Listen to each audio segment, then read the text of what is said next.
teman-teman, belajar sirah itu bukan sekedar wawasan tentang sirah Nabi. Yang kita pengen sekarang adalah fiqhus sirah, memahami sirah dengan hati sampai memunculkan rasa, sampai akhirnya dengan selera, rasa, dan tes itu terbentuklah behavior, perilaku, atau dalam bahasa yang lebih umumnya akhlak.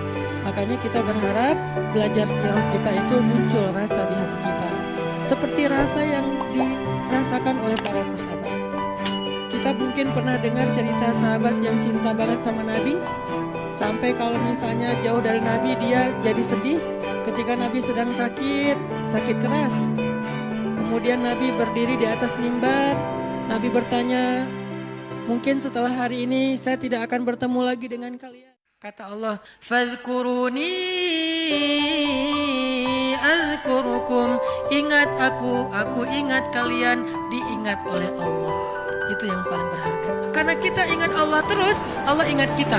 Dan ingat Allah kepada kita tuh wala zikrullahi akbar. Ingat Allah kepada kita itu jauh lebih dahsyat daripada ingat kita kepada Allah.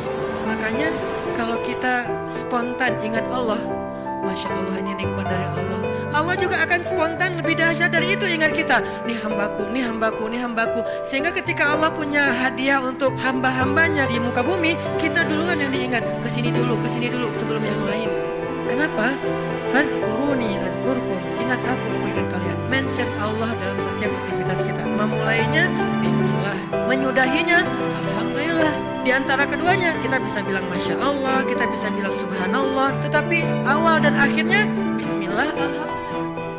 Yang perlu kita sekarang coba pilih adalah kita mau lelah untuk hal yang sia-sia, apakah kita mau lelah untuk hanya bersenda gurau, atau justru lelah kita itu untuk sesuatu yang mudah-mudahan beribadah kepada Allah. Karena dua-duanya lelah. Ada orang yang pergi ke masjid lelah, capek pergi ke masjid. Tapi ada juga orang yang berbuat dosa, itu juga lelah. Memangnya kalau kita beribadah lelah terus berbuat dosa gak lelah? Banyak orang yang berbuat dosa lelah dan kita pernah merasakan kehidupan seperti itu. Di malam hari berbuat dosa lelah, akhirnya tidur sepanjang siang. Di siang hari berbuat dosa lelah, akhirnya tidur sepanjang malam. Lelah sama lelahnya. Antara orang yang beribadah dengan orang yang bermaksiat itu sama lelahnya. Bedanya apa? Yang satu, lelahnya akan diganjar, dibalas oleh Allah dengan kebaikan dunia dan akhirat. Yang satu lagi lelahnya